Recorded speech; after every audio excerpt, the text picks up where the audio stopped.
Assalomu alaykum yaxshilar. Bugun sizlar bilan arab tilida son kategoriyasi haqida ma'lumotlarga ega bo'lamiz. Xo'p, aynan son kategoriyasi nomlanmaydi, balki al-mufrad wal musanna wal jam shaklida ko'rib o'tiladi. Xo'p, umumiy ta'rif arab tili grammatik qoidalarida quyidagicha keladi. Yanqasimul ism ila mufrad wal musanna va jam. Ya'ni ism so'z turkumi mufrad birlik, musanna ikkilik va jam ko'plik shakllariga bo'linadi. O'zbek tilida faqatgina mufrad va jam shakllari, ya'ni birlik va birdan ortiq bo'lgan narsa, shaxs narsa uchun ko'plik shakli qo'llaniladi. Lekin arab tilida ikkilik shakli ham, ya'ni ikkita narsa yoki ikkita shaxs uchun alohida ajratib ko'rsatiladi. Xo'p, fal mufrad ma dalla ala wahidin ka Muhammadin va rajulin. Xo'p, mufrad bu faqatgina bitta narsaga dalolat qiladigan so'zlarga nisbatan qo'llaniladi. Misol uchun Muhammad bir kishiga yoki rajul bitta kishi ma'nosida keladi. Wal musanna ikkilik esa ma dalla ala isnayni bi ziyadati alif va nun aw ya va nun ka kitabani va kitabayni. Musanna bu aytib o'tganimizdek ikkita, ya'ni birdan ortiq va ikkita bo'lgan narsalarga nisbatan ishlatiladi va uning yasalishi aytayapti, ikkita bo'lgan alif va nun orqali yoki ya va nun orqali ziyoda qilinib, ya'ni birlik shakliga ushbu harflar orttirilishi orqali yasalgan shakl musanna deyiladi. Misol uchun kitabani, ikkita kitob, kitabayni shakli esa kelishigida o'zgarish bo'ladi. Ikkita kitobni yoki ikkita kitobning variantlarida ishlatilishi mumkin. Bu juda oddiy shakl, ya'ni shunchaki birlik shaklga alif yoki nun harflari, qaratish va tushum kelishiklarda esa ya va nun harflarini qo'shish orqali yasashimiz mumkin bo'ladi.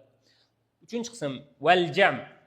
Jam bu ko'plik, aytib o'tganimizdek, salasatu aqsam. Endi uning o'zi ham alohida 3 ta asosiy qismga bo'linadi. Birinchisi jam'u muzakkarin salim, ya'ni to'g'ri muzakkar ko'plik.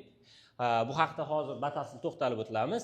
Ikkinchi turi jam'u muannas salim, bu to'g'ri muannas ko'plik. Ikkinchi turi, uchinchi esa jam'u taksir. Bu esa siniq ko'plik. Bularning farqi haqida prezentatsiya davomida ma'lumotlarga ega bo'lamiz. Hop. Endi o'zbek tilida qiyosiy nuqtai nazardan olib qaraydigan bo'lsak, birlik son bu bitta muzakkar yoki muannas jinsdagi shaxs narsaga, voqea hodisaga, hodisani ifodalangan so'zlarga nisbatan ishlatiladi va uning holati, ya'ni son jihatidan birlikda turibdi deb ataladi.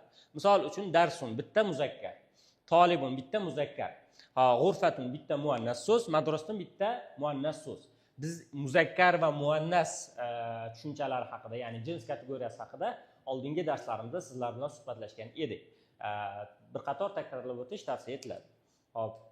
Xuddi shu orqali endi ikkilik songa o'tamiz. Aytib o'tganimizdek, musanna bu arab tilida ikkilik sonni ifodalaydi.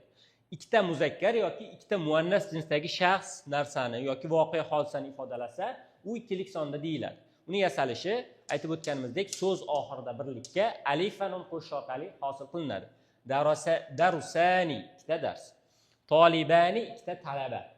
Muzakkarda g'urfatani ikkita xona, madrasatani ikkita maktab. Xoh u muzakkar bo'lsin, xoh muannas bo'lsin, ikkilik qo'shimchalari bir xil hisoblanadi. Ko'plik shakli 3 ta turkumga bo'linadi. Bu yerda hozir umumiy tushuncha berilib ketilyapti. Ikkitadan ortiq muzakkar yoki muannas jinsdagi shaxs narsalar yoki voqea hodisalar, bular ko'plik sonda hisoblanadi. Misollar kelyapti. Tullabun, tolibun birlik varianti, muallimun ko'plik varianti, muallimuna. Tolibatun birligi, tolibatun bo'lsa talaba qizlar, ya'ni talaba yigitlar, o'qituvchilar, talaba qizlar. Xo'p, shu o'rinda aytib o'tishimiz kerak, bu yerdagi birinchi misolimiz siniq ko'plikka misol bo'ladi. Ikkinchi misolimiz una qo'shimchasi orqali yasaladi, ya'ni vov va nunni orttirish orqali bu to'g'ri muzakkar ko'plikka misol qilamiz. Talaba qizlar, ya'ni atun bilan yasalayotgan shakl esa to'g'ri muannas ko'plikka misol bo'la oladi. Son kategoriyasini batafsil tushunish uchun nazariy qoidalarga qo'shimcha ravishda albatta jadvalga e'tibor berishingiz kerak bo'ladi.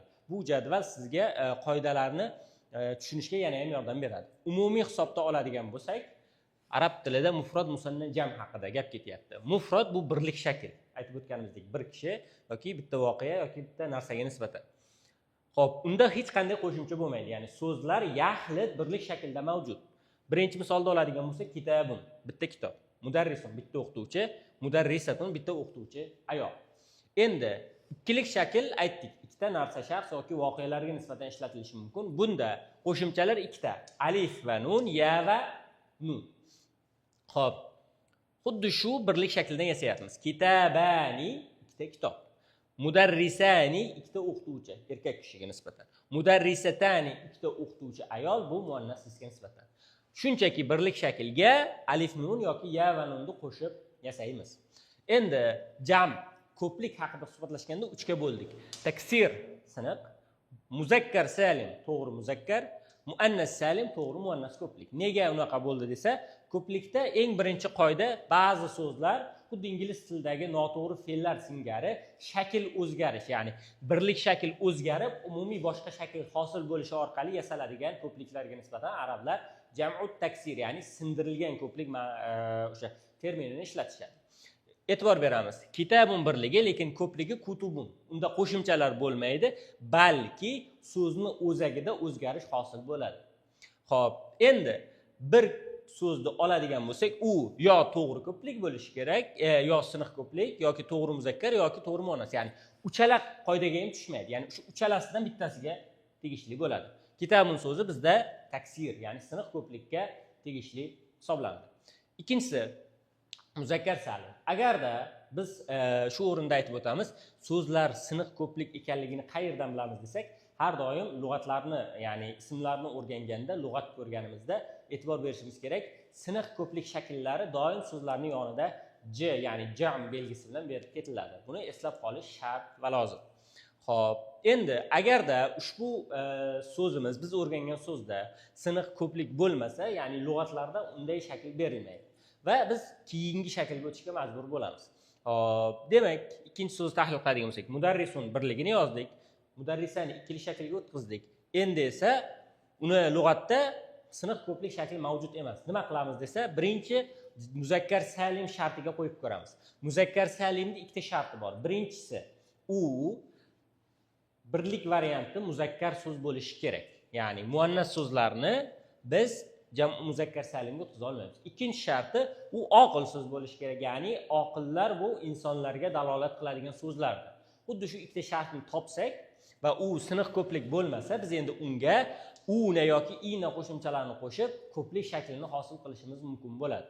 Misol uchun, mudarrisun so'zida qanaqa bo'lyapti? Birinchi shartimiz bor edi. U muzakkar bo'lishi kerak. Mudarris muzakkar so'z va mudarris so'zi oqil so'z. Va endi uni siniq ko'plik shakli yo'qligi uchun uni ko'plikga yasaganimizda una qo'shib mudarrisuni, ya'ni o'qituvchilar yoki mudarrisina, o'qituvchilarning yoki o'qituvchilarni shakllarini yasay olishimiz mumkin bo'ladi. Endi muzakkar to'g'ri ko'plikka tushgan so'zlarimiz esa muannas to'g'ri ko'plikka tushmaydi. Chunki uchalasidan bittasiga tegishli bo'lishi kerak. Uchinchi shakl, agarda so'zimizda siniq ko'plik shakli bo'lmasa va bizda oqil yoki muzakkar shartlarni bajara olmasa, bizda eng oxirgi so'nggi shaklimiz muannas ko'plikka to'g'ri keladi. Bunda qo'shimchalar atun, kelishga qarab atin bo'lishi mumkin va yasab ko'ramiz. Mudarrisatun so'zi. Xo'p, mudarrisatani ikkilikda hosil qildik. Endi siniq ko'plik shakli yo'q, chunki lug'atlarni tekshirib ko'rsangiz, siniq ko'plik shaklini chiqarib bermaydi. Ikkinchi shart, muzakkar salimga tushish uchun unda bizda bitta shartimizga to'g'ri kelmaydi. Mudarrisatun so'zi muannas so'z. Shuning uchun una yoki ina qo'shimchasini qo'sha olmaymiz va so'nggi mudarrisatun, ya'ni o'qituvchi ayollar shakli hosil bo'ladi. Yana ham batafsilroq tushunarli bo'lishi uchun bu yerda misollari bilan, ya'ni tarjimalari bilan berilyapti bizda. Hop, birlik, ikkilik ko'plik, siniq ko'plik, to'g'ri muzakkar ko'plik, to'g'ri muannas ko'plik shakllari.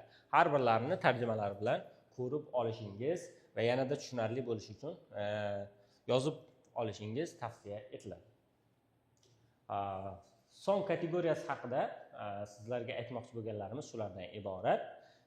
Qiziqarli mavzularni kuzatib borish uchun bizga obuna bo'lishni unutmang.